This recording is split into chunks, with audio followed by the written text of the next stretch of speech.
ನಮಸ್ಕಾರ ಸ್ನೇಹಿತರೆ, ಇವತ್ತಿನ ವಿಡಿಯೋಲಿ ನಾನು ದ ಬ್ಲಾಕ್ ಫೋನ್ ಅನ್ನೋ ಸೂಪರ್ ನ್ಯಾಚುರಲ್ ಹಾರರ್ ಮೂವಿಯನ್ನ ಎಕ್ಸ್ಪ್ಲೈನ್ ಮಾಡ್ತೀನಿ. ಗ್ರಾಬರ್ ಅನ್ನೋ ಸೀರಿಯಲ್ ಕಿಲ್ಲರ್ ಒಬ್ಬ ಹುಡುಗನನ್ನ ಕಿಡ್ನಾಪ್ ಮಾಡಿದಾಗ ಈ ಹುಡುಗ ಆತ್ಮಗಳ ಸಹಾಯದಿಂದ ಹೇಗೆಲ್ಲ ಎಸ್ಕೇಪ್ ಆಗೋಕೆ ನೋಡ್ತಾನೆ ಅನ್ನೋದೇ ಈ ಮೂವಿಯ ಸ್ಟೋರಿ. ಈ ಮೂವಿನ ಆಲ್ರೆಡಿ ನಾನು 4 ವರ್ಷದ ಹಿಂದೆನೆ ಎಕ್ಸ್ಪ್ಲೈನ್ ಮಾಡಿದ್ದೆ ಸ್ನೇಹಿತರೆ, ಆದ್ರೆ ಈಗ ಪಾರ್ಟ್ 2 ನ ಎಕ್ಸ್ಪ್ಲೈನ್ ಮಾಡೋಕೋಸ್ಕರ ಮತ್ತೆ ವಿಡಿಯೋ ಮಾಡ್ತಾ ಇದ್ದೀನಿ. ಆಲ್ರೆಡಿ ಹಳೆ ವಿಡಿಯೋ ನೋಡಿ ಸ್ಟೋರಿ ನೆನಪಿದ್ರೆ ಈ ವಿಡಿಯೋ ನೋಡೋದು ಇಂಪಾರ್ಟೆಂಟ್ ಏನೋ ಅಲ್ಲ ಸ್ನೇಹಿತರೆ. ಅಕಸ್ಮಾತ್ ಸ್ಟೋರಿ ಮರ್ತೋಗಿದ್ರೆ ನೆನಪಾಗ್ಲಿ ಅಂತ ಅಷ್ಟೇ ಈ ವಿಡಿಯೋ. ಪಾರ್ಟ್ 2 ಮತ್ತೆ ಪಾರ್ಟ್ 1 ಗೆ ತುಂಬಾನೇ ಕನೆಕ್ಷನ್ ಇದೆ, ಹಾಗಾಗಿ ಮೊದಲು ಪಾರ್ಟ್ 1 ನೋಡೋದು ತುಂಬಾನೇ ಮುಖ್ಯ. ಇದೊಂದು ರೀಕ್ಯಾಪ್ ವಿಡಿಯೋ ಅನ್ಕೊಂಡು ನೋಡಿ ಸ್ನೇಹಿತರೆ. ಸೊ ವಿಡಿಯೋಲಿ ಮುಂದೆ ಹೋಗೋಕ್ಕೂ ಮುಂಚೆ ಚಾನಲ್ಗೆ ನೀವಿನ್ನೂ ಸಬ್ಸ್ಕ್ರೈಬ್ ಆಗಿಲ್ಲ ಅಂದ್ರೆ ದಯವಿಟ್ಟು ಸಬ್ಸ್ಕ್ರೈಬ್ ಆಗಿ, ಮತ್ತೆ ನೋಟಿಫಿಕೇಶನ್ ಬೆಲ್ ಐಕನ್ ಆನ್ ಮಾಡೋದ್ರ ಜೊತೆಗೆ ಹೈಪ್ ಕೂಡ ಮಾಡಿ ಸ್ನೇಹಿತರೆ.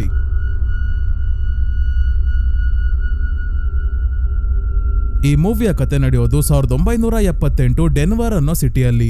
ಸ್ಕೂಲ್ ಸ್ಟೂಡೆಂಟ್ಸ್ ಎಲ್ಲ ಬೇಸ್ ಬಾಲ್ ಮ್ಯಾಚ್ ಆಡ್ತಿದ್ದಾರೆ. ಇಲ್ಲಿ ನಾವು ಫಿನಿ ಅನ್ನೋ ಹುಡುಗನನ್ನ ನೋಡ್ತೀವಿ. ಇವನು ತನ್ನ ಎದುರಾಳಿ ತಂಡದಲ್ಲಿ ಬ್ಯಾಟರ್ ಆಗಿರೋ ಬ್ರೂಸ್ ಅನ್ನೋ ಹುಡುಗನಿಗೆ ಪಿಚಿಂಗ್ ಮಾಡ್ತಾ ಇದ್ದಾನೆ. ಅಂದ್ರೆ ಬೇಸ್ ಬಾಲ್ ಅಲ್ಲಿ ಬ್ಯಾಟರ್ಗೆ ಬಾಲ್ ಹಾಕೋದನ್ನ ಪಿಚಿಂಗ್ ಅಂತ ಕರೀತಾರೆ.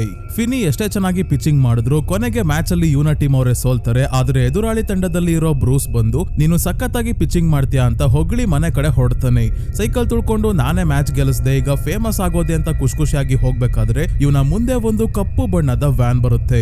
ನೆಕ್ಸ್ಟ್ ಸೀನಲ್ಲಿ ನಮ್ಗೆ ಗೊತ್ತಾಗುತ್ತೆ ಈ ಊರಲ್ಲಿ ತುಂಬಾನೇ ಮಕ್ಕಳು ನಾಪತ್ತೆ ಆಗಿದ್ದಾರೆ. ಪೊಲೀಸ್ ಅವರು ಎಷ್ಟೇ ಹುಡುಕಿದ್ರು ಸಿಗ್ತಾ ಇಲ್ಲ. ಈ ಕೇಸಸ್ ಅಲ್ಲಿ ಕಾಮನ್ ಆಗಿರೋದು ಆ ಕಪ್ಪು ಬಣ್ಣದ ವ್ಯಾನ್. ಬ್ರೂಸ್ ನ ಕೂಡ ಆ ಕಪ್ಪು ವ್ಯಾನ್ ಅಲ್ಲಿ ಬಂದ ಕಿಡ್ನಾಪರ್ ಎತ್ತಾಕೊಂಡು ಹೋಗಿದ್ದಾನೆ ಅನ್ನೋದು ಬ್ರೂಸ್ ನ ಮಿಸ್ಸಿಂಗ್ ಪೋಸ್ಟರ್ಸ್ ನೋಡಿ ನಮ್ಗೆ ಗೊತ್ತಾಗುತ್ತೆ. ಇನ್ನೊಂದು ವಿಷಯ ಏನಂದ್ರೆ ಈ ಕಿಡ್ನಾಪರ್ ಯಾರು ಅಂತ ಗೊತ್ತಿಲ್ವಲ್ಲ, ಹಾಗಾಗಿ ಇವನನ್ನ ಗ್ರಾಬರ್ ಅಂತ ಎಲ್ಲರೂ ಕರಿತಾ ಇದ್ದಾರೆ. ಇದಾದ್ಮೇಲೆ ನಾವು ಫಿನಿಯಾ ತಂಗಿ ಗ್ವೆನ್ ಮತ್ತೆ ಇವರಿಬ್ಬರ ಅಪ್ಪ ಟೆರೆನ್ಸ್ ನ ನೋಡ್ತೀವಿ. ಇವನು ತುಂಬಾನೇ ಕುಡಿತಾ ಇರ್ತಾನೆ. ಅಷ್ಟೇ ಅಲ್ಲ, ಮಕ್ಕಳಿಗೆ ಹೊಡೆಯೋದು ಬೈಯೋದು ಎಲ್ಲ ಜಾಸ್ತಿ. ಸೊ ಒಂದಿನ ಫಿನಿ ಮತ್ತೆ ಗ್ವೆನ್ ಸ್ಕೂಲ್ಗೆ ಬರ್ತಾರೆ. ಫಿನಿ ತುಂಬಾನೇ ಸೈಲೆಂಟ್ ಹುಡುಗ, ಇವನ್ ಯಾರ ಜೊತೆನೂ ಜಾಸ್ತಿ ಮಾತಾಡಲ್ಲ. ಕ್ಲಾಸ್ ಅಲ್ಲಿ ಇವನಿಗೆ ಡಾನ್ ಅನ್ನೋ ಹುಡುಗಿ ತುಂಬಾನೇ ಇಷ್ಟ ಆಗ್ತಿರ್ತಾಳೆ, ಆದ್ರೆ ಅವಳ ಹತ್ರನೂ ಮಾತಾಡೋಕೆ ಮೀಟರ್ ಇಲ್ಲ. ಬ್ರೇಕ್ ಟೈಮ್ ಅಲ್ಲಿ ಫಿನಿ ವಾಶ್ರೂಮ್ ಗೆ ಬಂದಿದ್ದಾಗ 3 ಜನ ಹುಡುಗರು ಇವನ ಹಿಂದೆನೆ ಬಂದು ಇವನ ಬಗ್ಗೆ ತಮಾಷೆ ಮಾಡ್ತಿದ್ದಾಗ ರಾಬಿನ್ ಅನ್ನೋ ಹುಡುಗ ಬರ್ತಾನೆ. ಫಿನಿಗೆ ತೊಂದರೆ ಕೊಟ್ರೆ ನಿಮ್ಮನ್ನ ಸುಮ್ನೆ ಬಿಡಲ್ಲ ಅಂತ ಬೈದು ಕಳಿಸ್ತಾನೆ. ರಾಬಿನ್ ನೋಡಿ ಇವರು ತುಂಬಾನೇ ಹೆದರ್ಕೊಂತಾರೆ ಸ್ನೇಹಿತರೆ, ಯಾಕಂದ್ರೆ ಯಾರಾದ್ರೂ ಇವನ ತಂಟೆಗೆ ಬಂದ್ರೆ ಅವ್ರನ್ನ ಸುಮ್ನೆ ಬಿಡಲ್ಲ. ಈಗ್ಲೂ ಅಷ್ಟೇ ಒಬ್ಬನಿಗೆ ಹೊಡೆದು ಕೈ ತೊಳ್ಕೊಳ್ಳೋಕೆನೆ ಬಂದಿರೋದು. ರಾಬಿನ್ ಫಿನಿಗೆ ನೀನು ಹೀಗಿದ್ರೆ ಆಗಲ್ಲ, ನಿನ್ ಕಾಲ್ ಮೇಲೆ ನೀನು ನಿಂತ್ಕೊಂಡು ಇಂಥವರ ವಿರುದ್ಧ ಫೈಟ್ ಮಾಡೋದು ಕಲ್ತ್ಕೋಬೇಕು ಅಂತ ಧೈರ್ಯ ಹೇಳ್ತಾ ಇದ್ದಾನೆ. ಇದಾದ್ಮೇಲೆ ಸ್ಕೂಲ್ಗೆ ಇಬ್ರು ಡಿಟೆಕ್ಟಿವ್ಸ್ ಬಂದಿದ್ದಾರೆ, ರೈಟ್ ಮತ್ತೆ ಮಿಲ್ಲರ್ ಅಂತ. ಇವರು ಗ್ವೆನ್ ಜೊತೆ ಮಾತಾಡೋಕೆ ಬಂದಿದ್ದಾರೆ. ಯಾಕಂದ್ರೆ ನಾಪತ್ತೆ ಆಗಿರೋ ಬ್ರೂಸ್ ನ ತಂಗಿಗೆ ಗ್ವೆನ್ ತಾನು ಕನ್ಸಲ್ಲಿ ನೋಡಿದ ಒಂದು ವಿಷಯದ ಬಗ್ಗೆ ಹೇಳಿರ್ತಾಳೆ. ಅದೇನಂದ್ರೆ ಒಬ್ಬ ವ್ಯಕ್ತಿ ಕಪ್ಪು ವ್ಯಾನ್ ಅಲ್ಲಿ ಬಂದು ಬ್ರೂಸ್ ನ ಕಿಡ್ನಾಪ್ ಮಾಡ್ಕೊಂಡು ಹೋಗಿರ್ತಾನೆ. ಅವನ ವ್ಯಾನ್ ಅಲ್ಲಿ ಕಪ್ಪು ಬಲೂನ್ಸ್ ಕೂಡ ಇತ್ತು ಅಂತ ಹೇಳಿರ್ತಾಳೆ. ಬ್ರೂಸ್ ಕಿಡ್ನಾಪ್ ಆದ ಜಾಗದಲ್ಲಿ 2 ಕಪ್ಪು ಬಲೂನ್ಸ್ ಕೂಡ ಸಿಕ್ಕಿರುತ್ತೆ. ಅಷ್ಟೇ ಅಲ್ಲ, ಬೇರೆ ಮಕ್ಕಳು ನಾಪತ್ತೆ ಆಗಿರೋ ಜಾಗದಲ್ಲೂ ಬಲೂನ್ಸ್ ಇರುತ್ತೆ. ಈ ವಿಷಯ ಪೊಲೀಸರು ಎಲ್ಲೂ ಹೊರಗೆ ಲೀಕ್ ಆಗೋಕೆ ಬಿಟ್ಟಿರಲ್ಲ. ಹಾಗಾದ್ರೂ ಕೂಡ ಗ್ವೆನ್ಗೆ ಈ ವಿಷಯ ಹೇಗ್ ಗೊತ್ತಾಯ್ತು, ಯಾರು ಹೇಳಿದ್ರು ಅಂತ ಕೇಳೋಕೆ ಡಿಟೆಕ್ಟಿವ್ಸ್ ಬಂದಿದ್ದಾರೆ. ಇದಕ್ಕೆ ಗ್ವೆನ್ ಹೇಳೋದೇನಂದ್ರೆ ನಾನು ಕನ್ಸಲ್ಲಿ ನೋಡಿದ್ದು ಕೆಲವೊಮ್ಮೆ ನಿಜ ಆಗಿರುತ್ತೆ ಅಂತ. ಮುಂದಿನ ದಿನ ಬೆಳಗ್ಗೆ ಗ್ವೆನ್ಗೆ ಟೆರೆನ್ಸ್ ಬೆಲ್ಟ್ ಇಂದ ಹೊಡಿತಾ ಇದ್ದಾನೆ. ಯಾಕಂದ್ರೆ ಗ್ವೆನ್ ತನ್ನ ಕನಸಿನ ಬಗ್ಗೆ ಡಿಟೆಕ್ಟಿವ್ಸ್ ಗೆ ಹೇಳಿದ್ಲಲ್ಲ, ಅವರು ಈ ಕನಸಿನ ಬಗ್ಗೆ ಮಾತಾಡೋಕೆ ಟೆರೆನ್ಸ್ ಕೆಲಸ ಮಾಡೋ ಜಾಗಕ್ಕೆ ಹೋಗಿ ಪ್ರಶ್ನೆ ಕೇಳಿರ್ತಾರೆ. ಅದಕ್ಕೆ ನೀನು ನಿಮ್ಮ ಅಮ್ಮನ್ ತರ ಅಲ್ಲ, ನಿನ್ನ ಕನ್ಸೆಲ್ಲ ಕೇವಲ ಕನ್ಸು ಅಷ್ಟೇ, ಮತ್ತೆ ಯಾರಿಗಾದ್ರೂ ಈ ಕನಸಿನ ಬಗ್ಗೆ ಹೇಳಿದ್ರೆ ಸುಮ್ನೆ ಬಿಡಲ್ಲ ಅಂತ ಹೊಡಿತಾ ಇದ್ದಾರೆ. ಫಿನಿಗೆ ಇವಳನ್ನ ಕಾಪಾಡೋಕೆ ಅಥವಾ ಇವಳ ಪರವಾಗಿ ಮಾತಾಡೋಕೂ ಧೈರ್ಯ ಇಲ್ಲ. ಆದ್ರೆ ತಂದೆಯ ಮೇಲಂತೂ ತುಂಬಾನೇ ಕೋಪ ಬಂದಿದೆ. ಮತ್ತೆ ಗ್ವೆನ್ಗೆ ಅಷ್ಟೇ ಅಲ್ಲ ಸ್ನೇಹಿತರೆ, ಇವ್ರ ಅಮ್ಮಂಗೂ ಕೂಡ ಇದೇ ರೀತಿ ನಿಜವಾಗ್ಲೂ ನಡೆದಿರೋ ಘಟನೆ ಅಥವಾ ಮುಂದೆ ನಡೆಯೋ ಘಟನೆಗಳ ಬಗ್ಗೆ ಕನ್ಸು ಬೀಳ್ತಾ ಇರುತ್ತೆ. ಇದೊಂದು ರೀತಿಯ ಸೈಕಿಕ್ ಪವರ್ಸ್ ಅಮ್ಮ ಮಗಳಿಗೆ ಇರೋದು. ಈ ಸೈಕಿಕ್ ಪವರ್ಸ್ ನ ಕಾರಣದಿಂದಾನೇ ಗ್ವೆನ್ ಅವರ ಅಮ್ಮ ಸಾವನ್ನಪ್ಪಿದಳೆ. ಹೇಗೆ ಅನ್ನೋದು ಮುಂದೆ ನೋಡೋಣ. ಅದೇ ಇನ್ನೊಂದ್ ಕಡೆ ಫಿನಿಗೆ ಸಹಾಯ ಮಾಡ್ತಿದ್ದ ರಾಬಿನ್ ಒಂದು ಸ್ಟೋರ್ ಹತ್ರ ನಡ್ಕೊಂಡು ಹೋಗ್ಬೇಕಾದ್ರೆ ಇವನ ಮುಂದೆ ಕಪ್ಪು ವ್ಯಾನ್ ಇರೋದು ನೋಡ್ತಾನೆ. ಅಷ್ಟೇ ಅಲ್ಲ, ಗ್ರಾಬರ್ ವ್ಯಾನ್ ಇಂದ ಎಳೆದು ಬಂದು ರಾಬಿನ್ ನ ಕೂಡ ಅಪಹರಿಸಿಕೊಂಡು ಹೋಗ್ತಾನೆ. ಫ್ರೆಂಡ್ ಅಂತ ಫಿನಿಗೆ ಇದ್ದಿದ್ದು ರಾಬಿನ್ ಮಾತ್ರ ಅಲ್ವಾ, ಹಾಗಾಗಿ ಫಿನಿಗೆ ತುಂಬಾನೇ ಬೇಜಾರಾಗಿದೆ. ಇವನು ಬೇಜಾರಾಗಿರೋದು ಗ್ವೆನ್ ನೋಡಿ ತನ್ನ ರೂಮ್ ಗೆ ಬಂದು ಕ್ರಾಸ್ ನ ಕೈಯಲ್ಲಿ ಹಿಡ್ಕೊಂಡು ದೇವರಲ್ಲಿ ಕೇಳ್ಕೊಂತಾಳೆ, ನನ್ನ ಕನ್ಸಲ್ಲಿ ರಾಬಿನ್ ನ ಹುಡ್ಕೋಕೆ ಯಾವ್ದಾದ್ರು ದಾರಿ ತೋರಿಸು, ಇಲ್ಲ ಹೇಗಾದ್ರೂ ಸಹಾಯ ಮಾಡು ಅಂತ. ಆದ್ರೆ ಇವತ್ ರಾತ್ರಿ ಯಾವ ಕನ್ಸು ಬೀಳಲ್ಲ. ಇವಳು ಬೇಕು ಅಂದಾಗ ತನ್ನ ಶಕ್ತಿ ಬಳಸ್ಕೊಳಕ್ ಆಗಲ್ಲ ಸ್ನೇಹಿತರೆ, ಕನ್ಸು ಯಾವಾಗ ಬೇಕಾದ್ರೂ ಬರ್ಬೋದು. ಮುಂದಿನ ದಿನ ಸ್ಕೂಲಲ್ಲಿ ಹೇಗೋ ರಾಬಿನ್ ಇಲ್ವಲ್ಲ ಅಂತ ವಾಶ್ರೂಮ್ ಅಲ್ಲಿ ಫಿನಿನ ಆಡ್ಕೊಂಡಿದ್ರಲ್ಲ, ಆ ಹುಡುಗರು ಮತ್ತೆ ಈಗ ದಾಳಿ ಮಾಡಿ ಫಿನಿಗೆ ಹೊಡಿಬೇಕಾದ್ರೆ ಕಾಪಾಡೋಕೆ ಗ್ವೆನ್ ಬರ್ತಾಳೆ. ಗ್ವೆನ್ ಕಲ್ಲಿಂದ ಒಬ್ಬನ ತಲೆಯನ್ನ ಹೊಡೆದಾಕಿ ತನ್ನ ಅಣ್ಣನನ್ನ ಕಾಪಾಡ್ತಾಳೆ. ಆದ್ರೂ ಕೂಡ ಆ ಹುಡುಗರು ಬಿಡಲ್ಲ, ಇಬ್ಬರಿಗೂ ಹೊಡೆದೇನೆ ಹೋಗೋದು. ಇರೋದು. ಕ್ಲಾಸ್ ಅಲ್ಲಿ ಡೋನಾ ಅದೇ ಫಿನಿ ಇಷ್ಟಪಡ್ತಿದ್ದ ಹುಡುಗಿ ಫಿನಿಯ ಲ್ಯಾಬ್ ಪಾರ್ಟ್ನರ್ ಆಗ್ತಾಳೆ. ಅದಕ್ಕೆ ಫಿನಿಗೆ ತುಂಬಾನೇ ಖುಷಿ ಆಗಿದೆ. ಕ್ಲಾಸ್ ಮುಗಿಸ್ಕೊಂಡು ಗ್ವೆನ್ ಜೊತೆ ಡಾನಾ ತನ್ನ ಲ್ಯಾಬ್ ಪಾರ್ಟ್ನರ್ ಆಗಿರೋದ್ರ ಬಗ್ಗೆ ಮಾತಾಡ್ಕೊಂಡು ಹೋಗ್ಬೇಕಾದ್ರೆ ಗ್ವೆನ್ ಇವತ್ತು ತನ್ನ ಫ್ರೆಂಡ್ ನ ಮನೆಯಲ್ಲಿ ಉಳ್ಕೊಳ್ಳೋಕೆ ಹೋಗ್ತಾಳೆ. ಫಿನಿ ಒಬ್ನೇ ತನ್ನ ಮನೆ ಹತ್ರ ಹೋಗ್ತಿದ್ದಾಗ ರೋಡ್ ಸೈಡ್ ಅಲ್ಲಿ ಗ್ರಾಬರ್ ತನ್ನ ವ್ಯಾನ್ ನಿಲ್ಲಿಸ್ಕೊಂಡಿದ್ದಾನೆ. ಇದನ್ನ ನೋಡಿ ಮೊದಲು ಜಾಗ ಖಾಲಿ ಮಾಡೋದು ಬಿಟ್ಟು ವ್ಯಾನ್ ನ ಕಡೆನೆ ನಡ್ಕೊಂಡು ಹೋಗ್ತಿದ್ದಾಗ ಗ್ರಾಬರ್ ವ್ಯಾನ್ ಇಂದ ಹೊರಗೆ ಬರ್ತಾನೆ. ಮತ್ತೆ ಅವನು ತಂದಿದ್ದ ಗ್ರಾಸರೀಸ್ ಎಲ್ಲ ಕೆಳಗೆ ಬೀಳಿಸ್ತಾನೆ. ಫಿನಿನ ಇಲ್ಲೇ ನಿಲ್ಲಿಸ್ಕೊಳ್ಳೋಕೆ ನೆಪ ಅಷ್ಟೇ. ಗ್ರಾಬರ್ ಫಿನಿಗೆ ನಾನು ಪಾರ್ಟ್ ಟೈಮ್ ಮೆಜಿಷಿಯನ್ ಕೂಡ ಆಗಿದ್ದೀನಿ, ನಿನಗೆ ಮ್ಯಾಜಿಕ್ ತೋರಿಸ್ಲಾ ಅಂದಾಗ ಫಿನಿ ಇದೇನು ವ್ಯಾನ್ ಒಳಗೆ ಕಪ್ಪು ಬಲೂನ್ಸ್ ಇದೆ ಅಂತ ಕೇಳ್ತಾನೆ. ಹೌದು ಇದೆ ನೋಡು ಅಂತ ಗ್ರಾಬರ್ ಡೋರ್ ನ ಓಪನ್ ಮಾಡಿ ಬಲೂನ್ ಗಳನ್ನ ಅಡ್ಡ ಇಡ್ಕೊಂಡು ಫಿನಿಗೆ ಪ್ರಜ್ಞೆ ತಪ್ಪಿಸಿ ವ್ಯಾನ್ ಒಳಗೆ ಹಾಕೊಂಡು ಹೊರಡ್ತಾನೆ. ಮತ್ತೆ ತನ್ನ ಮನೆಯ ಬೇಸ್ಮೆಂಟ್ ಗೆ ಅವನನ್ನ ಕರ್ಕೊಂಡ್ ಬರ್ತಾನೆ. ಫಿನಿಗೆ ಎಚ್ಚರಿಕೆ ಆದಾಗ ಈ ಜಾಗದಲ್ಲಿ ನಿನಗೆ ಏನು ತೊಂದರೆ ಆಗಲ್ಲ, ಆರಾಮಾಗಿ ಇರು, ಆಮೇಲೆ ನಿನಗೆ ಕುಡಿಯೋಕೆ ಸೋಡಾ ಗಿಡ ಏನಾದ್ರೂ ತಗೊಂಡ್ ಬರ್ತೀನಿ ಅಂತ ಹೇಳಿ ಬೇಸ್ಮೆಂಟ್ ನ ಡೋರ್ ಲಾಕ್ ಮಾಡ್ಕೊಂಡು ಹೋಗ್ತಾನೆ ಗ್ರಾಬರ್. ಫಿನಿಗೆ ಏನ್ ಮಾಡ್ಬೇಕು ಅಂತಾನೆ ಗೊತ್ತಾಗಲ್ಲ. ಬೇಸ್ಮೆಂಟ್ ಅಲ್ಲೇ ಒಂದು ಬ್ಲಾಕ್ ಫೋನ್ ನ ನೋಡಿ ಯಾರಿಗಾದ್ರೂ ಕಾಲ್ ಮಾಡೋಣ ಅಂತ ಅನ್ಕೊಂತಾನೆ. ಆದ್ರೆ ಫೋನ್ ನ ವೈರ್ ಕಟ್ ಆಗಿದೆ, ವರ್ಕ್ ಆಗ್ತಿಲ್ಲ. ಇನ್ನೊಂದ್ ಕಡೆ ತನ್ನ ಫ್ರೆಂಡ್ ನ ಮನೆಯಲ್ಲಿ ಇದ್ದ ಗ್ವೆನ್ಗೆ ಫಿನಿ ನಾಪತ್ತೆ ಆಗಿರೋದು ಗೊತ್ತಾಗ್ತಿದ್ದಂಗೆ ಅಳ್ತಾ ತನ್ನ ಮನೆ ಹತ್ರ ಓಡ್ ಬರ್ತಾಳೆ. ಆಗ್ಲೇ ಪೊಲೀಸ್ ಅವರು ಕೂಡ ಫಿನಿನ ಹುಡ್ಕೋಕೆ ಶುರು ಮಾಡಿದ್ದಾರೆ. ಬೇಸ್ಮೆಂಟ್ ಅಲ್ಲಿ ಇರೋ ಫಿನಿ ಸಣ್ಣ ಬೆಡ್ ಮೇಲೆ ಮಲಗಿದ್ದಾಗ ಇದ್ದಕ್ಕಿದ್ದಂಗೆ ಕನೆಕ್ಷನ್ ಇಲ್ದೇ ಇರೋ ಬ್ಲಾಕ್ ಫೋನ್ ರಿಂಗ್ ಆಗ್ತಾ ಇದೆ. ಇದೇಗಪ್ಪ ಸಾಧ್ಯ ಅಂತ ಫೋನ್ ರಿಸೀವ್ ಮಾಡಿ ಕೇಳಿಸ್ಕೊಂಡ್ರೆ ಆ ಕಡೆಯಿಂದ ಯಾರು ಮಾತಾಡ್ತಿಲ್ಲ. ಈಗ ಗ್ರಾಬರ್ ಭಯಾನಕವಾಗಿರೋ ಫೇಸ್ ಮಾಸ್ಕ್ ಹಾಕೊಂಡ್ ಬಂದು ಹೇಳ್ತಾನೆ, ಈ ಫೋನ್ ವರ್ಕ್ ಆಗಲ್ಲ ಬಿಡು, ಯಾಕೆ ತಲೆ ಕೆಡ್ಸ್ಕೊಂತ್ಯಾ, ನನಗೆ ಗೊತ್ತು ನೀನು ತುಂಬಾನೇ ಹೆದರ್ಕೊಂಡಿದ್ಯಾ ಅಂತ, ಆದ್ರೆ ನಿನಗೆ ಇಷ್ಟ ಇಲ್ದೇ ಕೆಲಸ ನಾನೇನು ಮಾಡ್ಸಲ್ಲ, ಏನು ಭಯ ಪಡಬೇಡ ಅಂದಾಗ ಫಿನಿ ಇದ್ದವನು ಬ್ರೂಸ್, ರಾಬಿನ್ ಮತ್ತೆ ಬೇರೆ ಹುಡುಗರನ್ನೆಲ್ಲ ಕಿಡ್ನಾಪ್ ಮಾಡಿ ನೀನೇ ಸಾಯಿಸಿರೋದಲ್ವಾ, ನಾನು ಜೋರಾಗಿ ಕಿರ್ಚಾಡ್ತೀನಿ, ಈ ಜಾಗದ ಬಗ್ಗೆ ಎಲ್ಲರಿಗೂ ಗೊತ್ತಾಗೋ ಹಾಗೆ ಮಾಡ್ತೀನಿ ಅಂದಾಗ ನೀನ್ ಎಷ್ಟೇ ಗಂಟ್ಲರ್ಕೊಂಡ್ರು ಯಾರಿಗೂ ಕೇಳಿಸಲ್ಲ, ಕೇಳಿಸಬಾರ್ದು ಅಂತಾನೆ ನಾನು ಈ ಬೇಸ್ಮೆಂಟ್ ನ ಸೌಂಡ್ ಪ್ರೂಫ್ ಮಾಡಿದೀನಿ, ಮತ್ತೆ ಆ ಫೋನ್ ಬಗ್ಗೆ ತಲೆ ಕೆಡ್ಸ್ಕೊಳಕ್ ಹೋಗ್ಬೇಡ, ನಾನು ಕೂಡ ಆ ಫೋನ್ ಒಂದು ಸಲ ರಿಂಗ್ ಆಗಿರೋದು ಕೇಳಿಸ್ಕೊಂಡಿದ್ದೀನಿ, ಎಲ್ಲಿಂದನೋ ಕರೆಂಟ್ ಪಾಸ್ ಆಗಿ ಆ ರೀತಿ ಆಗಿರ್ಬೋದು ಅಷ್ಟೇ ಅಂತ ಹೇಳಿ ಡೋರ್ ಲಾಕ್ ಮಾಡ್ಕೊಂಡು ಹೋಗ್ತಾನೆ. ಫಿನಿಗೆ ಈ ಗ್ರಾಬರ್ ಏನ್ ಮಾಡ್ತಾನೋ ಅಂತ ತುಂಬಾನೇ ಭಯ ಆಗ್ತಿದೆ. ಯೋಚನೆ ಮಾಡ್ಕೊಂಡು ಕೂತಿದ್ದಾಗ ಮತ್ತೆ ಫೋನ್ ರಿಂಗ್ ಆಯ್ತು. ಫಿನಿ ಫೋನ್ ಎತ್ತಿದಾಗ ಈ ಬಾರಿ ಯಾರೋ ಹುಡುಗ ಇವನ ಹೆಸರನ್ನ ಹೇಳ್ತಿರೋದು ಕೇಳಿಸುತ್ತೆ. ಇದೇನಪ್ಪ ಕನೆಕ್ಷನ್ ಇಲ್ದೇ ಇರೋ ಫೋನ್ ಅಲ್ಲಿ ಯಾರೋ ಮಾತಾಡೋಕ್ ಹೇಗ್ ಸಾಧ್ಯ ಅಂತ ಫಿನಿ ಹೆದರ್ಕೊಂಡು ಫೋನ್ ಕಟ್ ಮಾಡ್ಬಿಡ್ತಾನೆ. ಆದ್ರೆ ಮತ್ತೆ ಫೋನ್ ರಿಂಗ್ ಆಗೋಕೆ ಶುರು ಆದಾಗ ಈ ಜಾಗದಿಂದ ತಪ್ಪಿಸ್ಕೊಳ್ಳೋಕೆ ಇದೊಂದೇ ದಾರಿ ಇರೋ ಹಾಗಿದೆ.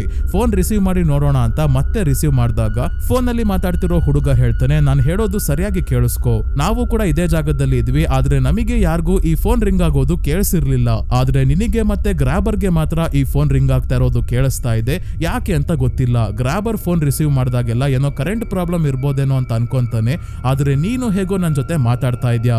ಈ ಬೇಸ್ಮೆಂಟ್ ನ ಒಂದು ಜಾಗದಲ್ಲಿ ತುಂಬಾನೇ ಧೂಳು ಬಿದ್ದಿದೆ. ಆ ಜಾಗದಲ್ಲಿ ನಾನೇ ಟೈಲ್ಸ್ ತೆಗೆದು ಕೆಳಗೆ ಗುಂಡಿ ಅಗಿಯೋಕೆ ಶುರು ಮಾಡಿದ್ದೆ, ಆದ್ರೆ ಕೆಳಗಿಂದ ಗುಂಡಿ ತೆಕ್ಕೊಂಡು ಹೊರಗೆ ಹೋಗೋಷ್ಟ್ರಲ್ಲಿ ಗ್ರಾಬರ್ ನನ್ನ ಸಾಯಿಸ್ಬಿಟ್ಟ, ನೀನು ಕೂಡ ಅಲ್ಲಿಂದನೇ ತಪ್ಪಿಸ್ಕೊಂಡು ಹೋಗ್ಬೋದು ಅಂತ ಈ ಹುಡುಗ ಹೇಳಿ ಫೋನ್ ಇಡ್ತಾನೆ. ಫಿನಿಗೆ ಗೊತ್ತಾಯ್ತು ತನ್ನ ಜೊತೆ ಫೋನ್ ಅಲ್ಲಿ ಮಾತಾಡಿದ್ದು ಬೇರೆ ಯಾರು ಅಲ್ಲ, ಈ ಮೂವಿಯ ಸ್ಟಾರ್ಟಿಂಗ್ ಅಲ್ಲಿ ತನ್ನ ಜೊತೆ ಬೇಸ್ ಬಾಲ್ ಆಡ್ತಿದ್ದ ಬ್ರೂಸ್, ಅಂದ್ರೆ ಬ್ರೂಸ್ ನ ಆತ್ಮ ಮಾತಾಡಿದ್ದು. ಇವ್ರ ಅಮ್ಮಂಗೆ ಇದ್ದ ಸೈಕಿಕ್ ಪವರ್ಸ್ ಕೇವಲ ಗ್ವೆನ್ಗೆ ಮಾತ್ರ ಬಂದಿಲ್ಲ, ಇವನ್ಗೂ ಕೂಡ ಬಂದಿದೆ. ಗ್ವೆನ್ ನ ಕನ್ಸಲ್ಲಿ ನಿಜವಾಗ್ಲೂ ಏನ್ ನಡೆಯುತ್ತೋ ಅದು ಕಾಣಿಸುತ್ತೆ. ಅದೇ ಇವನಿಗೆ ಆತ್ಮಗಳ ಜೊತೆ ಮಾತಾಡೋದು ಮತ್ತೆ ಅವುಗಳು ಹೇಳೋದನ್ನ ಅರ್ಥ ಮಾಡ್ಕೊಳ್ಳೋ ಶಕ್ತಿ ಇದೆ. ಇದೇ ರೀತಿ ಪವರ್ ಗ್ರಾಬರ್ಗೂ ಇದೆ, ಆದ್ರೆ ಅವನು ಅದನ್ನ ಒಪ್ಕೊಳ್ಳೋಕೆ ರೆಡಿ ಇಲ್ಲ. ಏನೋ ಬೇರೆ ಪ್ರಾಬ್ಲಮ್ ಇದೆ, ಅದಕ್ಕೆ ಫೋನ್ ರಿಂಗ್ ಆಗ್ತಿರೋದು ಅಂತ ಅನ್ಕೊಂಡಿದ್ದಾನೆ. ಇನ್ನೊಂದ್ ಕಡೆ ಮನೆಯಲ್ಲಿ ಮಲಗಿರೋ ಗ್ವೆನ್ಗೆ ಬ್ರೂಸ್ ನ ಗ್ರಾಬರ್ ಕಿಡ್ನಾಪ್ ಮಾಡ್ತಿರೋದು ಮತ್ತೆ ಫಿನಿ ಒಂದು ಮನೆಯಲ್ಲಿ ಲಾಕ್ ಆಗಿರೋ ಹಾಗೆಲ್ಲ ಕನ್ಸು ಬಿಡುತ್ತೆ. ಅದಕ್ಕೆ ಇವಳೆ ಸೈಕಲ್ ಅಲ್ಲಿ ಫಿನಿನ ಹುಡ್ಕೊಂಡು ಹೊಡ್ತಾಳೆ, ಆದ್ರೂ ಅವನು ಎಲ್ಲಿದ್ದಾನೆ ಅಂತ ಗೊತ್ತಾಗ್ತಿಲ್ಲ. ಬೇಸ್ಮೆಂಟ್ ಅಲ್ಲಿ ಇರೋ ಫಿನಿ ಬ್ರೂಸ್ ನ ಆತ್ಮ ಹೇಳ್ದಂಗೆ ಒಂದು ಟೈಲ್ಸ್ ಕೆಳಗೆ ಬ್ರೂಸ್ ಆಲ್ರೆಡಿ ತೆಗ್ದಿರೋ ಗುಂಡಿ ಇದೆ, ತಗ್ಲಾಕೋಬಾರ್ದು ಅಂತ ಲೂಸ್ ಆಗಿ ಮಣ್ಣು ಮುಚ್ಚಿದ್ದ. ಅದಕ್ಕೆ ಇವನು ಆ ಮಣ್ಣನ್ನ ತೆಗೆದು ಕಮೋಡ್ ಒಳಗೆ ಹಾಕಿ ಫ್ಲಶ್ ಮಾಡ್ತಾ ಇದ್ದಾನೆ. ಗುಂಡಿ ತೆಗಿತಾ ಇರೋದು ಗೊತ್ತಾಗ್ಬಾರ್ದು ಅಂತ ಇವನು ಇಲ್ಲೇ ಇದ್ದ ಕಾರ್ಪೆಟ್ ನ ಹಾಸಿ ಸ್ವಲ್ಪ ಹೊತ್ತು ರೆಸ್ಟ್ ಮಾಡ್ಬೇಕಾದ್ರೆ ಗ್ರಾಬರ್ ಊಟ ತಂದಿಟ್ಟು ಹೋಗ್ತಾನೆ, ಆದ್ರೆ ಡೋರ್ ಲಾಕ್ ಮಾಡಲ್ಲ. ಇದೇ ಸಿಕ್ಕಿ ಚಾನ್ಸ್ ಡೋರ್ ತೆಕ್ಕೊಂಡು ಎಸ್ಕೇಪ್ ಆಗೋಣ ಅಂತ ಹೊರಟಾಗ ಫೋನ್ ರಿಂಗ್ ಆಗ್ತಿದೆ. ಏನಪ್ಪಾ ಅಂತ ಫಿನಿ ಫೋನ್ ರಿಸೀವ್ ಮಾಡಿದಾಗ ಈ ಬಾರಿ ಸಾವನ್ನಪ್ಪಿರೋ ಬಿಲಿ ಅನ್ನೋ ಹುಡುಗನ ಆತ್ಮ ಮಾತಾಡ್ತಿರೋದು. ಇವನ ಪಕ್ಕದಲ್ಲೇ ನಿಂತ್ಕೊಂಡು ಫೋನ್ ನ ಮುಖಾಂತರ ಬಿಲಿ ಹೇಳ್ತಾನೆ, ಅವನು ಬೇಕು ಅಂತಾನೆ ಡೋರ್ ತೆಕ್ಕೊಂಡು ಹೋಗಿದ್ದಾನೆ, ನೀನೇನಾದ್ರೂ ಬೇಸ್ಮೆಂಟ್ ಇಂದ ಹೊರಗೆ ಹೋದ್ರೆ ಕತೆ ಮುಗೀತು, ಅದೊಂದು ಟ್ರ್ಯಾಪ್ ಆಗಿದೆ. ಹೊರಗೆ ಗ್ರಾಬರ್ ಬೆಲ್ಟ್ ಇಟ್ಕೊಂಡು ಕಾಯ್ತಾ ಇರ್ತಾನೆ, ಹೊರಗೆ ಹೋಗ್ತಿದ್ದಂಗೆ ಚೆನ್ನಾಗಿ ಹೊಡಿತಾನೆ, ನಾವೆಲ್ಲ ಅದನ್ನ ಅನ್ಭವಿಸಿದೀವಿ, ನೀನು ಅದೇ ತಪ್ಪು ಮಾಡೋಕೆ ಹೋಗ್ಬೇಡ ಅಂತ ಹೇಳಿ ಹೋಗ್ತಾನೆ. ಬಿಲಿ ಹೇಳಿದ್ದು ನಿಜಾನ ಅಂತ ಚೆಕ್ ಮಾಡೋಕೆ ಇವನು ಸೈಲೆಂಟ್ ಆಗಿ ಬೇಸ್ಮೆಂಟ್ ಇಂದ ಮೇಲೆ ಹತ್ ಬಂದು ಬಗ್ ನೋಡಿದ್ರೆ ಗ್ರಾಬರ್ ಇಲ್ಲೇ ಬೆಲ್ಟ್ ಇಟ್ಕೊಂಡು ಇವನು ಬರೋದನ್ನೇ ಕಾಯ್ತಾ ಇದ್ದಾನೆ. ಆಮೇಲೆ ಮಾಸ್ಕ್ ಕೂಡ ಚೇಂಜ್ ಆಗಿದೆ, ಸ್ವಲ್ಪ ಕೋಪ ಬಂದಿರೋ ಇಲ್ದಿರೋರ್ ತರ. ಇವನು ಸಿಚುಯೇಷನ್ ತಕ್ಕ ಹಾಗೆ ಮಾಸ್ಕ್ ಹಾಕೋದು ಸ್ನೇಹಿತರೆ, ಕೋಪ ಬಂದಾಗ ಒಂದು, ಖುಷಿಯಾಗಿದ್ದಾಗ ಒಂದು, ಸೈಕೋ ತರ ಆಡ್ಬೇಕಾದ್ರೆ ಮತ್ತೊಂದು, ಈ ರೀತಿ. ಇವನನ್ನ ನೋಡಿ ಫಿನಿ ವಾಪಸ್ ಬೇಸ್ಮೆಂಟ್ ಗೆ ಬಂದು ಊಟ ಮಾಡಿ ಜ್ಯೂಸ್, ಸೋಡಾ ಅಥವಾ ಅದೇನ್ ಬಾಟಲ್ ಅಲ್ಲಿ ಏನಿತ್ತು ಅದನ್ನ ಕುಡ್ಕೊಂತಾನೆ. ಈಗ ಬೆಡ್ ಮೇಲೆ ಮಲ್ಕೊಂಡು ರೆಸ್ಟ್ ಮಾಡ್ತಿದ್ದಾಗ ಸ್ವಲ್ಪ ಹೊತ್ತಾದ್ಮೇಲೆ ಮತ್ತೆ ಫೋನ್ ರಿಂಗ್ ಆಯ್ತು. ಈ ಬಾರಿ ಬಿಲಿ ಹೇಳ್ತಾನೆ, ನಿನ್ನ ಮುಂದೆ ಇರೋ ಗೋಡೆ ಕೆಳಗೆ ಸ್ವಲ್ಪ ಗ್ಯಾಪ್ ಇದೆ, ಅಲ್ಲಿ ಒಂದು ಕೇಬಲ್ ನ ನಾನು ಬಚ್ಚಿಟ್ಟಿದ್ದೀನಿ ಅಂದಾಗ ಅದರಿಂದ ಏನ್ ಮಾಡ್ಲಿ ಅಂತ ಕೇಳ್ತಾನೆ ಫಿನಿ. ಈಗ ಜ್ಯೂಸ್ ಇದ್ದ ಬಾಟಲ್ ತಂತಾನೆ ತಿರುಗಿ ಕಿಟಕಿ ಹತ್ರ ಪಾಯಿಂಟ್ ಮಾಡಿ ತೋರಿಸುತ್ತೆ. ಅಂದ್ರೆ ಬಿಲಿ ಕೇಬಲ್ ನ ಸಹಾಯದಿಂದ ಆ ಕಿಟಕಿ ಹತ್ರ ಹತ್ತಿ ಎಸ್ಕೇಪ್ ಆಗು ಅಂತ ಹೇಳ್ತಿರೋದು. ಎಸ್ಕೇಪ್ ಆಗೋಕೆ ಆಗ್ಲಿಲ್ಲ ಅಂದ್ರೂ ಕಿಟಕಿ ಓಪನ್ ಮಾಡಿ ಹೊರಗೆ ಯಾರಾದ್ರೂ ಇದ್ರೆ ಸಹಾಯಕ್ಕೆ ಕರಿಬೋದಲ್ಲ ಅಂತ ಇವನಿಗೆ ಅನ್ಸುತ್ತೆ. ಬಿಲಿ ಹೇಳ್ದಂಗೆ ಅವನು ಕೇಬಲ್ ಎತ್ಕೊಂಡ್ ಬರ್ತಾನೆ, ಮತ್ತೆ ತಲೆ ಉಪಯೋಗಿಸಿ ಇಲ್ಲೇ ರೋಲ್ ಮಾಡಿ ಇಟ್ಟಿರೋ ಕಾರ್ಪೆಟ್ ಒಳಗಿಂದ ಕೇಬಲ್ ನ ಕಿಟಕಿ ಹತ್ರ ತಳ್ಳಿ ಕಬ್ಬಿಣದ ಇನ್ನೊಂದು ಸೈಡ್ ಇಂದ ಎಳ್ಕೊಂತಾನೆ. ಈಗ ಮೇಲೆ ಹತ್ತಿ ಇನ್ನೇನು ಕಿಟಕಿನ ತೆಗೆಯೋಕೆ ಟ್ರೈ ಮಾಡ್ತಿದ್ದಾಗ ಇವನು ಸಿಗುಸ್ಕೊಂಡಿದ್ದ ಕಬ್ಬಿಣದ ಪ್ಲೇಟ್ ಕಿತ್ಕೊಂಡು ಕೆಳಗೆ ಬಿತ್ತು. ಹಾಗಾಗಿ ಈಗ ಮೇಲೆ ಹತ್ತಿ ಕಿಟಕಿ ಓಪನ್ ಮಾಡೋಕು ಏನು ಇಲ್ದಂಗ ಆಯ್ತು. ನೆಕ್ಸ್ಟಿನಲ್ಲಿ ಸ್ಕೂಲ್ಗೆ ಬಂದಿರೋ ಗ್ವೆನ್ ರಾತ್ರಿ ಎಲ್ಲ ಸರಿಯಾಗಿ ನಿದ್ದೆ ಇಲ್ದೆ ಕ್ಲಾಸ್ ಅಲ್ಲೇ ಮಲಗಿದ್ದಾಳೆ. ಅದಕ್ಕೆ ಟೀಚರ್ ಹೋಗಿ ಸ್ವಲ್ಪ ಹೊತ್ತು ಬೇರೆ ರೂಮ್ ಅಲ್ಲಿ ಮಲಗಿ ರೆಸ್ಟ್ ಮಾಡ್ಕೊಂಡ್ ಬಾರಮ್ಮ ಅಂತ ಕಳಿಸ್ತಾರೆ. ಗ್ವೆನ್ ಬಂದು ಒಂದು ರೂಮ್ ಅಲ್ಲಿ ಮಲಗ್ತಿದ್ದಂಗೆ ಇವಳಿಗೆ ಈ ಬಾರಿ ಬಿಲ್ಲಿನ ಹೇಗೆ ಗ್ರಾಬರ್ ಕಿಡ್ನಾಪ್ ಮಾಡ್ದ, ಅವನು ಯಾವ ರೀತಿ ಕಾಣ್ತಾನೆ, ಯಾವ ರೀತಿ ಮಾಸ್ಕ್ ಹಾಕ್ತಾನೆ, ಅಷ್ಟೇ ಅಲ್ಲ ಅವನು ತನ್ನ ಮನೆ ಮುಂದೆ ನಿಂತಿರೋದೆಲ್ಲ ಕಾಣಿಸುತ್ತೆ. ಇವಳು ವಾಪಸ್ ಮನೆಗೆ ಬಂದಾಗ ತನ್ನ ತಂದೆ ಟೆರೆನ್ಸ್ ಗೆ ಹೇಳ್ತಾಳೆ, ನನ್ನ ಕನಸಿನ ಬಗ್ಗೆ ನಾನು ಸ್ವಲ್ಪ ನಿಮ್ ಹತ್ರ ಮಾತಾಡ್ಬೇಕಾಗಿತ್ತು ಅಂತ. ಕನ್ಸು ಅಂತಿದ್ದಂಗೆ ಎಗರಾಡ್ತಿದ್ದ ಟೆರೆನ್ಸ್ ಈಗ ಎಮೋಷನಲ್ ಆಗಿ ಹೇಳ್ತಾನೆ, ನಿನ್ನ ತಾಯಿ ಕೂಡ ನಿನ್ನ ರೀತಿ ತುಂಬಾನೇ ಸ್ಪೆಷಲ್ ಆಗಿದ್ಲು, ನಿನಗೆ ಹೇಗೆ ಕನ್ಸು ಬೀಳ್ತಾ ಇದೆಯೋ ಅವಳಿಗೂ ಕೂಡ ಅದೇ ರೀತಿ ಕನ್ಸು ಬೀಳ್ತಾ ಇತ್ತು, ನಿಜವಾಗ್ಲೂ ನಡೆದಿರೋದನ್ನೇ ಕನ್ಸಲ್ಲಿ ನೋಡ್ತಿದ್ಲು. ಆದ್ರೆ ಆ ಕನ್ಸಲ್ಲಿ ಯಾರೋ ಅವಳಿಗೆ ವಿಚಿತ್ರವಾದ ಕೆಲಸಗಳನ್ನ ಮಾಡೋಕೆ ಹೇಳೋದಷ್ಟೇ ಅಲ್ಲ, ಇಲ್ದೇ ಇರೋದೆಲ್ಲ ಅವಳಿಗೆ ಕಾಣಿಸೋಕ್ ಶುರು ಆಗಿತ್ತು. ಇದೆಲ್ಲದರಿಂದ ತುಂಬಾನೇ ಡಿಸ್ಟರ್ಬ್ ಆಗಿದ್ದವಳು ನೇಣು ಹಾಕೊಂಡು ಆತ್ಮಹತ್ಯೆ ಮಾಡ್ಕೊಂಡಿದ್ಲು. ಅದೇ ಗತಿ ನಿನಗೂ ಆಗ್ಬಾರ್ದು ಅಂತ ಅಷ್ಟೇ ನಾನು ಹೊಡೆಯೋದು ಬೈಯೋದು ಎಲ್ಲ ಮಾಡೋದು. ಈ ಕನಸಿನ ಬಗ್ಗೆ ನೀನು ಜಾಸ್ತಿ ತಲೆ ಕೆಡ್ಸ್ಕೋಬೇಡ ಅಂತ ಹೇಳ್ತಾನೆ. ನೆಕ್ಸ್ಟಿನಲ್ಲಿ ಡಿಟೆಕ್ಟಿವ್ ರೈಟ್ ಮತ್ತೆ ಮಿಲ್ಲರ್ ಇಬ್ರು ಫಿನಿನ ಹುಡುಕ್ತಾ ಮ್ಯಾಕ್ಸ್ ಅನ್ನೋ ವ್ಯಕ್ತಿಯ ಮನೆಗೆ ಬರ್ತಾರೆ. ಇವರು ಡಿಟೆಕ್ಟಿವ್ಸ್ ಅಂತ ಗೊತ್ತಾಗ್ತಿದ್ದಂಗೆ ಇಬ್ಬರನ್ನ ಮನೆ ಒಳಗೆ ಕರ್ಕೊಂಡ್ ಬಂದಾಗ ನೋಡ್ತೀವಿ ಮ್ಯಾಕ್ಸ್ ಡಿಟೆಕ್ಟಿವ್ಸ್ ಗಿಂತ ಜೋರಾಗಿ ಇನ್ವೆಸ್ಟಿಗೇಷನ್ ಮಾಡ್ತಾ ಇದ್ದಾನೆ. ಯಾವ್ಯಾವ ಮಕ್ಕಳು ಎಲ್ಲೆಲ್ಲಿಂದ ನಾಪತ್ತೆ ಆಗಿದ್ದಾರೆ ಅಂತ ಮ್ಯಾಪ್ ಮೇಲೆ ಮಾರ್ಕ್ ಮಾಡ್ಕೊಂಡು ಗ್ರಾಬರ್ ಅವರನ್ನ ಎಲ್ಲಿಗೆ ಕರ್ಕೊಂಡು ಹೋಗಿರ್ಬೋದು ಅಂತ ಇನ್ವೆಸ್ಟಿಗೇಟ್ ಮಾಡ್ತಾ ಇದ್ದಾನೆ. ಆದ್ರೆ ಡಿಟೆಕ್ಟಿವ್ಸ್ ಟೇಬಲ್ ಮೇಲೆ ಡ್ರಗ್ಸ್ ಇರೋದು ನೋಡಿ ನಶೆಯಲ್ಲಿ ಏನೇನೋ ಹೇಳ್ತಾನೆ ಅನ್ಕೊಂಡು ಇಲ್ಲಿಂದ ಹೊರಡ್ತಾರೆ. ಈಗ ಒಂದು ಶಾಕಿಂಗ್ ವಿಷಯ ರಿವೀಲ್ ಆಗೋದೇನಂದ್ರೆ ಮ್ಯಾಕ್ಸ್ ನ ಮನೆಯ ಬೇಸ್ಮೆಂಟ್ ಅಲ್ಲೇ ಗ್ರಾಬರ್ ಫಿನಿನ ಇಟ್ಟಿರೋದು.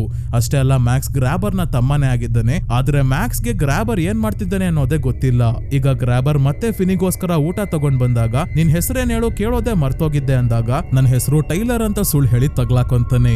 ಯಾಕಂದ್ರೆ ಆಗ್ಲೇ ನ್ಯೂಸ್ ಪೇಪರ್ ಅಲ್ಲಿ ಇವನ ಫೋಟೋ ಹೆಸರು ಎಲ್ಲ ಬಂದಿರೋದನ್ನ ಗ್ರಾಬರ್ ನೋಡಿದ್ದಾನೆ. ನ್ಯೂಸ್ ಪೇಪರ್ ನ ಇವನ ಮುಂದೆ ಬಿಸಾಕಿ, ನೀನು ನನಗೆ ತುಂಬಾನೇ ಇಷ್ಟ ಆಗ್ತಿದ್ದೆ, ನಿನ್ನ ಬಿಟ್ಕಳ್ಸೋಣ ಅಂತ ಕೂಡ ಅನ್ಕೊಂಡಿದ್ದೆ, ಆದ್ರೆ ಈಗ ಆಗಲ್ಲ ಅಂತ ಹೇಳಿ ಮತ್ತೆ ಡೋರ್ ನ ಲಾಕ್ ಮಾಡ್ಕೊಂಡಂಗೆ ಹೋಗ್ತಾನೆ.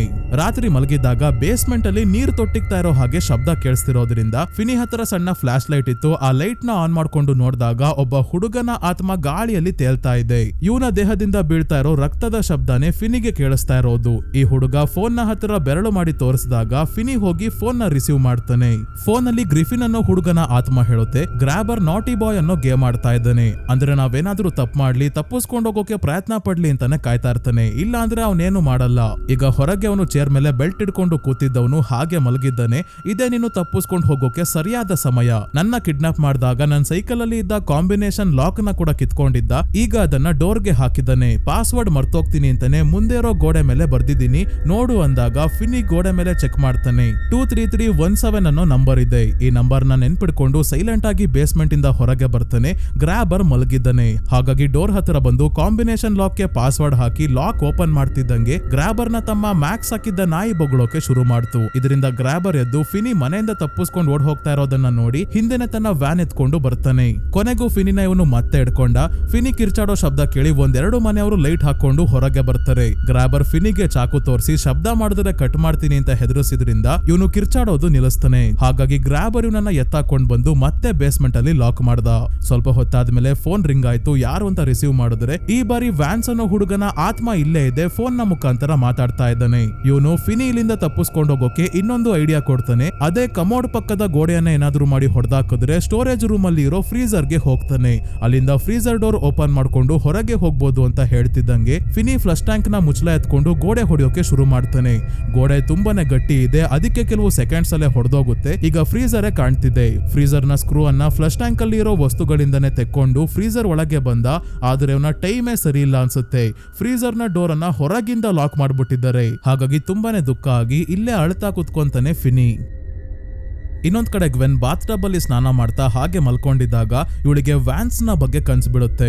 ವ್ಯಾನ್ಸ್ ಕೆಲವು ಹುಡುಗರ ಜೊತೆ ಜಗಳ ಮಾಡ್ಕೊಂಡಾಗ ಪೊಲೀಸವ್ರು ಬಂದು ಅರೆಸ್ಟ್ ಮಾಡ್ಕೊಂಡು ಕರ್ಕೊಂಡು ಹೋಗ್ತಾ ಇರ್ತಾರೆ. ವ್ಯಾನ್ಸ್ ಜೊತೆ ಕಾರಲ್ಲೇ ಗ್ವೆನ್ ಕೂಡ ಕೂತಿದ್ದಾಳೆ. ಕಾರ್ ಸೀದಾ ಗ್ರಾಬರ್ ನ ಮನೆ ಮುಂದೆ ಬಂದು ನಿಂತ್ಕೊಂತು. ಗ್ರಾಬರ್ ನ ಮನೆಯನ್ನ ಮೊದ್ಲು ಕೂಡ ಇವಳು ಕನ್ಸಲ್ಲಿ ನೋಡಿದ್ಲು, ಆದ್ರೆ ಈ ಬಾರಿ ಮನೆಯ ನಂಬರ್ ನ ಕೂಡ ನೋಡ್ತಾಳೆ, 7741. ಬೇಸ್ಮೆಂಟ್ ಅಲ್ಲಿ ಮತ್ತೆ ಫೋನ್ ರಿಂಗ್ ಆಗ್ತಿದೆ. ಈ ಬಾರಿ ಫಿನಿಯ ಫ್ರೆಂಡ್ ರಾಬಿನ್ ಮಾತಾಡ್ತಿದ್ದಾನೆ. ರಾಬಿನ್ ಹೇಳ್ತಾನೆ, ನಾನು ಮೊದ್ಲೇ ನಿನಗೆ ಹೇಳಿದ್ದೆ, ನೀನು ನಿನ್ ಕಾಲ್ ಮೇಲೆ ನಿಂತು ಫೈಟ್ ಮಾಡೋದು ಕಲಿಬೇಕು ಅಂತ. ಇವತ್ತು ನೀನು ಹೋರಾಡೋ ಸಮಯ ಬಂದಿದೆ. ಈ ಫೋನ್ ರಿಸೀವರ್ ನ ಫೈಟ್ ಮಾಡೋಕೆ ಯೂಸ್ ಮಾಡು. ರಿಸೀವರ್ ಒಳಗೆ ಮಣ್ಣನ್ನ ತುಂಬಿ ಹೊಡೆದ್ರೆ ಸರಿಯಾಗಿ ಒದೆ ಬೀಳುತ್ತೆ ಅಂತ ಫೈಟ್ ಮಾಡೋದು ಹೇಗೆ ಅನ್ನೋದನ್ನ ಫೋನ್ ಅಲ್ಲೇ ಹೇಳ್ಕೊಡ್ತಾನೆ. ಇನ್ನ ಗ್ವೆನ್ ತಾನು ಕನ್ಸಲ್ಲಿ ನೋಡಿದ ಮನೆಯನ್ನ ಹುಡ್ಕೊಂಡು ಮಳೆಯಲ್ಲಿ ಹೊರಟಿದ್ದಾಳೆ. ಮಳೆ ಬರ್ತಿದೆ ಅಂತ ಯೆಲ್ಲೋ ಕಲರ್ ರೈನ್ ಕೋಟ್ ನ ಕೂಡ ಹಾಕಿದ್ದಾಳೆ. ಈ ಸೀನ್ ನೋಡಿದ್ರೆ ಸ್ನೇಹಿತರೆ, ಇಟ್ ಚಾಪ್ಟರ್ 1 ಮೂವಿಯ ಸ್ಟಾರ್ಟಿಂಗ್ ಸೀನ್ ನೆನಪಾಗುತ್ತೆ. ಅಲ್ಲೂ ಜಾರ್ಜಿ ಅನ್ನೋ ಹುಡುಗ ಇದೇ ರೀತಿ ಯೆಲ್ಲೋ ರೈನ್ ಕೋಟ್ ಹಾಕೊಂಡು ಮಳೆ ನೀರಲ್ಲಿ ತೇಲ್ಕೊಂಡು ಹೋಗ್ತಾ ಇರೋ ಪೇಪರ್ ಬೋಟ್ ನ ಹಿಡ್ಕೊಳ್ಳೋಕೆ ಹೋಗಿ ಪೆನಿವೈಸ್ ಕೈಯಲ್ಲಿ ಕಚ್ಚಿಸ್ಕೊಂತಾನಲ್ಲ, ಆ ಸೀನ್ ನೆನಪಾಗುತ್ತೆ. ಆ ಸೀನ್ ನ ರೆಫರೆನ್ಸ್ ಇಲ್ಲೇ ಹಾಕಿದೆ ಅಂದ್ರೆ ಈ ಮೂವಿಯನ್ನ ಜೋ ಹಿಲ್ ಅವರು ಬರ್ದಿರೋ ಶಾರ್ಟ್ ಸ್ಟೋರಿಯಿಂದ ಇನ್ಸ್ಪೈರ್ ಆಗಿ ಮಾಡಿದ್ದಾರೆ. ಜೋ ಹಿಲ್ ಅವರು ಸ್ಟೀಫನ್ ಕಿಂಗ್ ಅವರ ಮಗ ಸ್ನೇಹಿತರೆ. ಇನ್ನ ಸ್ಟೀಫನ್ ಕಿಂಗ್ ಅವರು ಯಾರು ಅಂತ ನಿಮ್ಗೆ ಗೊತ್ತೇ ಇರುತ್ತೆ, ತುಂಬಾನೇ ವಿಡಿಯೋಸ್ ಅಲ್ಲಿ ಹೇಳಿದೀನಿ. ಸ್ಟೀಫನ್ ಕಿಂಗ್ ಅವರು ಬರ್ದಿರೋ ಇಟ್ ನಾವೆಲ್ ಇಂದಾನೆ ಇನ್ಸ್ಪೈರ್ ಆಗಿ ಇಟ್ ಮೂವೀಸ್ ಮತ್ತೆ ವೆಲ್ಕಮ್ ಟು ಡೆರಿ ಸೀರೀಸ್ ಎಲ್ಲ ಮಾಡ್ತಾ ಇರೋದು. ಸೊ ಗ್ವೆನ್ ಮನೆ ಹುಡ್ಕೊಂಡು ಹೊರಟಿದ್ದಾಗ ಸಡನ್ ಆಗಿ ಇವಳ ಮುಂದೆ ಗ್ರಾಬರ್ ಸಾಯಿಸಿರೋ ಹುಡುಗರ ಆತ್ಮಗಳು ಬಂದಿದ್ರಿಂದ ಹೆದರುಕೊಂಡು ಕೆಳಗೆ ಬೀಳ್ತಾಳೆ. ಮುಂದೆ ನೋಡಿದ್ರೆ ಇಲ್ಲೇ ಗ್ರಾಬರ್ ನ ಮನೆ ಇರೋದು, ಅಂದ್ರೆ ಈ ಆತ್ಮಗಳು ಇವಳಿಗೆ ಮನೆ ತೋರಿಸಿದರೆ. ಈ ಹುಡುಗರ ಆತ್ಮಗಳ ಉದ್ದೇಶ ಏನಂದ್ರೆ, ಒಂದು ತಾವು ಗ್ರಾಬರ್ ಇಂದ ತಪ್ಪಿಸ್ಕೊಳ್ಳೋಕೆ ಆಗ್ಲಿಲ್ಲ, ತುಂಬಾನೇ ಚಿತ್ರಹಿಂಸೆ ಅನುಭವಿಸಿ ಸಾವನ್ನಪ್ಪಿರ್ತಾರೆ. ಅದು ಫಿನಿಗೆ ಆಗ್ಬಾರ್ದು ಅಂತ ಅವನನ್ನ ಕಾಪಾಡೋಕೆ ನೋಡ್ತಿದವೆ. ಮತ್ತೊಂದು ಮುಖ್ಯವಾದ ಉದ್ದೇಶ ಏನಂದ್ರೆ, ಮುಂದೆ ಯಾವ ಹುಡುಗರಿಗೂ ಈ ರೀತಿ ಆಗ್ಬಾರ್ದು ಅಂದ್ರೆ ಗ್ರಾಬರ್ ಸಾಯ್ಬೇಕು. ಸೊ ಗ್ರಾಬರ್ ನ ಮನೆಯನ್ನ ನೋಡ್ಕೊಂತಿದ್ದಂಗೆ ಗ್ವೆನ್ ಸೀದಾ ತನ್ನ ಮನೆಗೆ ಬಂದು ಡಿಟೆಕ್ಟಿವ್ ರೈಟ್ ಗೆ ಫೋನ್ ಮಾಡಿ ಎಲ್ಲಾ ವಿಷಯ ಹೇಳ್ತಾಳೆ. ಹಾಗಾಗಿ ಗ್ರಾಬರ್ ನ ಮನೆ ಮೇಲೆ ಪೊಲೀಸರು ರೇಡ್ ಮಾಡೋಕೆ ರೆಡಿ ಆಗ್ತಿದ್ರೆ, ಗ್ರಾಬರ್ ಫಿನಿನ ಸಾಯಿಸೋಕೆ ಏನ್ ಬೇಕೋ ಅದನ್ನೆಲ್ಲ ತಗೊಳೋಕೆ ಹಾರ್ಡ್ವೇರ್ ಸ್ಟೋರ್ ಗೆ ಬಂದಿದ್ದಾನೆ. ಈ ಕಡೆ ಗ್ರಾಬರ್ ನ ತಮ್ಮ ಮ್ಯಾಕ್ಸ್ ಗ್ರಾಬರ್ ನ ಮನೆಯಲ್ಲೇ ಕುತ್ಕೊಂಡು ಗ್ರಾಬರ್ ನ ಮನೆ ಎಲ್ಲಿದೆ ಅಂತ ಹುಡುಕ್ತಾ ಇದ್ದಾನೆ. ಈಗ ಇವನು ಮೊದ್ಲೇ ಹೇಳ್ದಂಗೆ ಮಕ್ಕಳು ನಾಪತ್ತೆ ಆಗಿರೋ ಜಾಗ ಮ್ಯಾಪ್ ಮೇಲೆ ಮಾರ್ಕ್ ಮಾಡಿದ್ದ. ಈ ಜಾಗಕ್ಕೆಲ್ಲ ತಾನಿರೋ ಈ ಮನೆನೇ ಹತ್ರ ಇರೋದು ಅಂತ ಗೊತ್ತಾಗಿ ತನ್ನ ಅಣ್ಣನೇ ಗ್ರಾಬರ್ ಇರ್ಬೋದು ಅಂತ ಇವನಿಗೆ ಡೌಟ್ ಬರ್ತಾ ಇದೆ.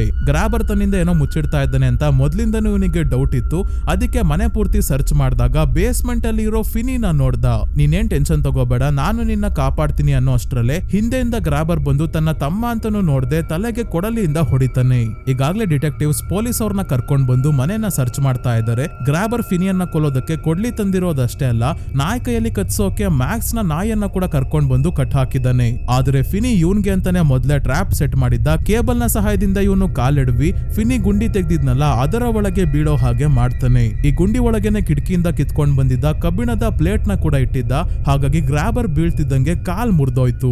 ರಾಬಿನ್ ನ ಆತ್ಮ ಹೇಳ್ಕೊಟ್ಟಂಗೆ ಫೋನ್ ರಿಸೀವರ್ ಒಳಗೆ ಮಣ್ಣು ತುಂಬಿಕೊಂಡು ಇವನಿಗೆ ಚೆನ್ನಾಗಿ ಹೊಡೆದು ಮಾಸ್ಕ್ ಕಿತ್ತಾಕ್ತಾನೆ. ಈಗ ನಾವು ಇವನ ಮುಖವನ್ನ ಮೊದಲನೇ ಬಾರಿ ನೋಡ್ತೀವಿ ಸ್ನೇಹಿತರೆ. ಫಿನಿ ರಿಸೀವರ್ ವೈರ್ ನ ಇವನ ಕತ್ತಿಗೆ ಸುತ್ತಿ ಹಿಡ್ಕೊಂಡಿದ್ದಾಗ ಫೋನ್ ರಿಂಗ್ ಆಯ್ತು. ಈ ಬಾರಿ ಫೋನ್ ಗ್ರಾಬರ್ ಗೋಸ್ಕರ ಬಂದಿರೋದು. ಎಲ್ಲಾ ಹುಡುಗರ ಆತ್ಮ ಫೋನ್ ಇಂದಾನೆ ಗ್ರಾಬರ್ ಗೆ ಕ್ಯಾಕ್ರಿಸಿ ಮಕ್ಕುಗ್ದಾದ್ಮೇಲೆ ಫಿನಿ ವೈರ್ ನ ಜೋರಾಗಿ ಎಳೆದು ಗ್ರಾಬರ್ ನ ಕತ್ತನ್ನ ಮುರಿದಾಕಿ ಸಾಯಿಸ್ಬಿಡ್ತಾನೆ. ಆಮೇಲೆ ಇವನು ಕಟ್ಟಾಕಿದ್ದ ನಾಯಿ ಬೇಸ್ಮೆಂಟ್ ನ ಡೋರ್ ಹತ್ರ ಇತ್ತು ಅಂತ ಫ್ರೀಸರ್ ಒಳಗಿದ್ದ ಮಾಂಸದ ತುಂಡನ್ನ ಸೈಡ್ ಗೆ ಬಿಸಾಕಿ ನಾಯಿ ಅದನ್ನ ತಿನ್ನೋಕೆ ಹೋದಾಗ ಬೇಸ್ಮೆಂಟ್ ಇಂದ ಹೊರಗೆ ಬರ್ತಾನೆ. ಅದೇ ಪೊಲೀಸರು ಈಗ ಬೇಸ್ಮೆಂಟ್ ಗೆ ಬಂದಾಗ ಇಲ್ಲಿ ಫಿನಿನೂ ಇಲ್ಲ ಗ್ರಾಬರು ಇಲ್ಲ. ಆದ್ರೆ ಗ್ರಾಬರ್ ತಾನು ಸಾಯಿಸಿರೋ ಹುಡುಗರನ್ನ ಇಲ್ಲೇ ಮಣ್ಣು ಮಾಡಿದ್ದಾನೆ. ಒಂದು ಗುಂಡಿನೂ ತೆಗ್ದಿದ್ದ ಫಿನಿನ ಊತ್ ಹಾಕೋಕೆ. ಡಿಟೆಕ್ಟಿವ್ಸ್ ಗೆ ಗೊತ್ತಾಯ್ತು ಅವನು ಹುಡುಗರನ್ನ ಬೇರೆ ಕಡೆ ಸಾಯಿಸಿ ಇಲ್ಲಿ ಊತ್ ಹಾಕಿರ್ಬೋದು ಅಂತ. ಇವ್ರು ಅನ್ಕೊಂಡಂಗೆ ಆಗಿದೆ ಸ್ನೇಹಿತರೆ. ಯಾಕಂದ್ರೆ ಫಿನಿ ಪೊಲೀಸ್ ಅವರಿರೋ ಮನೆಯಿಂದ ಅಲ್ಲ, ಮುಂದೆ ಆಪೋಸಿಟ್ ಅಲ್ಲಿ ಇರೋ ಇನ್ನೊಂದು ಮನೆಯಿಂದ ಹೊರಗೆ ಬರೋದು. ಈ ಎರಡು ಮನೆ ಕೂಡ ಗ್ರಾಬರ್ದೆ. ಹಾಗಾಗಿ ಗ್ರಾಬರ್ ನ ತಮ್ಮ ಮ್ಯಾಕ್ಸ್ ಗೆ ಈ ಮನೆಯ ಬೇಸ್ಮೆಂಟ್ ಅಲ್ಲಿ ಅಣ್ಣ ಕೆಲಸ ಮಾಡ್ತಿದ್ದಾನೆ ಅಂತ ಗೊತ್ತೇ ಆಗಿರಲ್ಲ. ಫಿನಿನ ನೋಡಿ ಗ್ವೆನ್ ಗೆ ತುಂಬಾನೇ ಖುಷಿ ಆಯ್ತು. ಬೇಸ್ಮೆಂಟ್ ಅಲ್ಲಿ ಗ್ರಾಬರ್ ನ ಡೆಡ್ ಬಾಡಿ ಇದೆ ಅಂತ ಡಿಟೆಕ್ಟಿವ್ಸ್ ಗೆ ಫಿನಿ ಹೇಳ್ತಾನೆ. ಎಲ್ಲ ಆದ್ಮೇಲೆ ಇವರಿಬ್ಬರ ತಂದೆ ಟೆರೆನ್ಸ್ ಬಂದು ಇವರಿಬ್ಬರನ್ನ ತುಂಬಾನೇ ಚೆನ್ನಾಗಿ ನೋಡ್ಕೊಂತಿದ್ನಲ್ಲ, ಹಾಗಾಗಿ ಕ್ಷಮೆ ಕೇಳ್ತಾ ಇದ್ದಾನೆ. ಸೊ ಗ್ರಾಬರ್ ನ ಕೊಂದಿದ್ದು ಫಿನಿ ಅಂತ ಎಲ್ಲರಿಗೂ ಗೊತ್ತಾಯ್ತು. ಫಿನಿ ಸ್ಕೂಲ್ಗೆ ಬಂದಾಗ ಇವನನ್ನ ಎಲ್ಲರೂ ಹೀರೋ ತರ ನೋಡ್ತಾ ಇದ್ದಾರೆ. ಈಗ ಕ್ಲಾಸ್ ಅಲ್ಲಿ ತಾನು ಇಷ್ಟಪಡ್ತಿದ್ದ ಹುಡುಗಿ ಡಾನಾ ಪಕ್ಕದಲ್ಲೇ ಕುತ್ಕೊಂತಾನೆ.